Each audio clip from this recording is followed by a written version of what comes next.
Hey everybody, it's your salty neighbor Giant here with another video about, Ashes of Creation, because let's be honest, I made, I think, over 200 videos just about Ashes, so there's not gonna be much of anything else on this channel ever, period. Recently, the people from PI, including Steven Sharif and I assume a bunch of other programmers and Intrepid staff, they did a test which just happened recently, as I just said, and there was a couple leaks and the verbal NDA was lifted. So we actually got a lot of information from testers about what they experienced, and I want to go through some of their feedback today, because there is a certain community member that does a lot of great work for the community. He transcribes all the streams. He transcribes pretty much everything that has to do as soon as Steven or anybody from Intrepid talks. And so, we're gonna go through that. So I want to give a shout out to Chase, who pretty much wrote down his opinion and what he experienced in that last PI test, because there's a lot of interesting stuff in there. Stuff that I find really exciting, so I decided to go through it, and so let's take a look.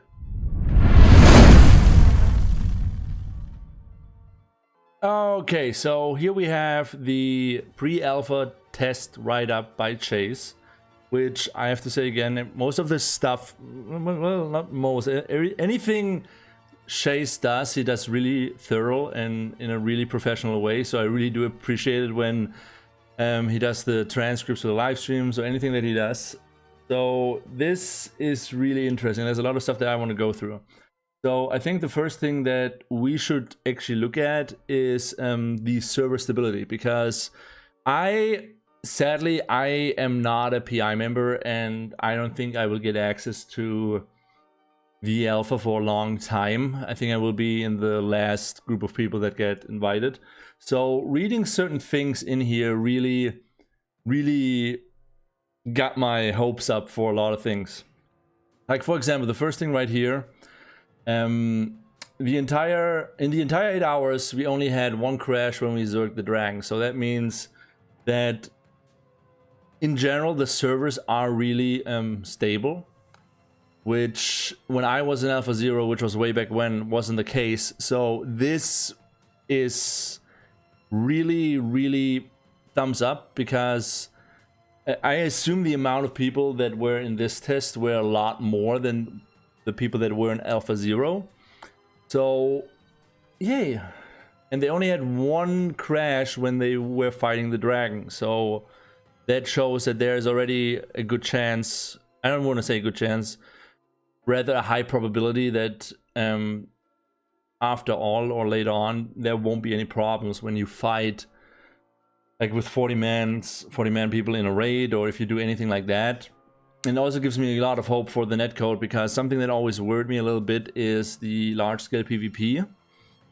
So this is really hopeful. Just that one first line just gets like a huge thumbs up for me. The next thing is a tiny 4 to 5 lag spikes at the start, but are smooth for the rest of the hour. So that means pretty much when you log in, you're gonna have a little lag spike here and there. Or they had little lag spikes here and there. And the rest of the test, which was 8 hours on a pre-alpha testing environment without any lag spikes for people that don't live in the United States, they actually live outside the United States. Because, for example, I know Chase actually lives in Asia, and he connected to an Intrepid server, which I assume was in the United States. So that whole thing right there says that there's a huge improvement on the netcode, and that's double thumbs up for me. Okay, so according to this, and I'm not gonna read through everything, I'm gonna have the whole document linked down below if you want to give it a read. Something that just points out to me is, first up is Steven's, I don't want to say sick sense of humor, but you know, he has a certain type of humor which I really do appreciate. I'm gonna read this part out here. We wiped because the boss had a secret phase 2 where it flew up into the air at 50%. So that already means that boss fights do have you know, phases, mechanics, you know, and that really gets my hopes up because I love raiding. Raiding is fucking awesome. Excuse my language. I'm gonna try to swear less in my videos, and it is really fun. Because right here it also says laughed at us and spawned about 40 level 1 raptors that prevented us from moving to phase 3. Okay, so this part right here, I don't know if they were just joking around and if this was not if this is like a serious mechanic, because this right here just reminds me a lot of the Onyxia raid in World of Warcraft Classic. So I don't think this is like a real mechanic, because I don't see what a dragon has to do with Raptor. So I assume that was just for testing purposes. And then here at the end, Steven spent the entire dragon raid using the GM server announcement to make fun of the testers. I mean, you know, you gotta love the guy for it. You know, I don't know, like, I probably would have gotten mad about it, but I see this humor in it, so I really do think that's kind of funny. And then the other thing is, so I always assumed that the pre-alpha testing environment is not gonna be that, I wouldn't say interactive, deep. Let's use the word deep. Because right here it says the other dungeon was the underwater forest dungeon, which we've seen in past footage. A few testers went there to explore it after the Dragon boss attempt, but personally I did not, as we were busy messing around with the system, with the node system, which is mentioned below, which we're gonna get to now. So, but also already saying, because up here it also says there were 2 open world dungeons. I find that interesting because now we always knew that there were open world dungeons. So I'm really now looking forward to learning or seeing like instance dungeons, because if open world dungeons already look what we have seen in the past, and I really want to know what instance dungeons look, because that's going to be really cool and really interesting.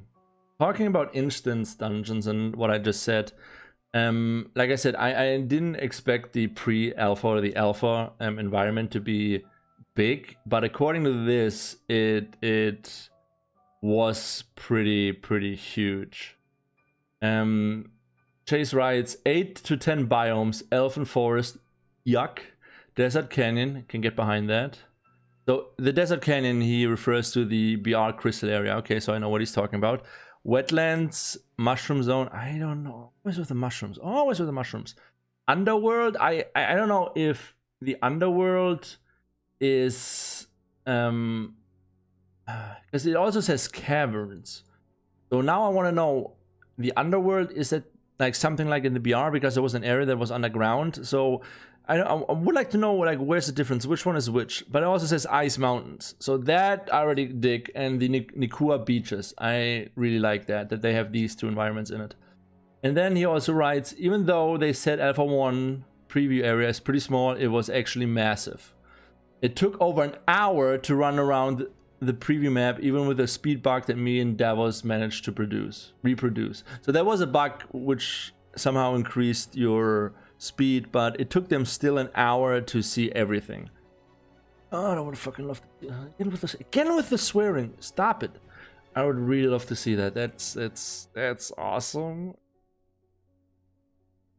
All right, moving on.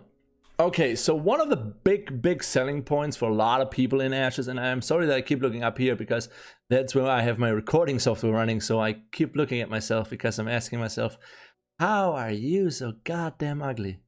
Anyways, back to topic. So one of the main selling points for Ashes is the node system, because the node system allows players to change the world. So I'm gonna go through this. It's a couple bullet points that they're rather long, but I want to go through them, and I'm gonna read through them because I find them really interesting. So the first one reads, after the Dragon raid, about 20 of us met up at the forest area, which was one of the 3 areas our main quest led us. So they already had questing, so there was already like a questing system implemented in the pre-alpha, so that thumbs up. As to where we killed monsters until the node progressed to a level 0 crossroads. So the node progression system is already in place. Yes, just yes. Following this, we killed some more monsters until it hit stage 1.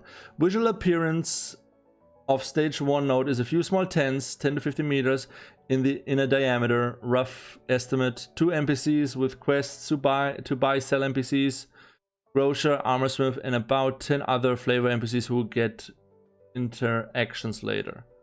Okay, so the node system is in place and works. Alright, next point. Steven then helped the testers at a different node, Wetlands, progress it to stage 2. So I know we know from AlphaZero back in the day that the developers, including Steven, they can use their godly powers to upgrade nodes on command. Visual appearance of stage 2 of a stage 2 node is 3 large tents and 46 meters in diameter. Again, rough estimate. Around 30 NPCs, but including the guild manager, so we could all create guilds, better armor smiths, and a few more that I did not get to interact with.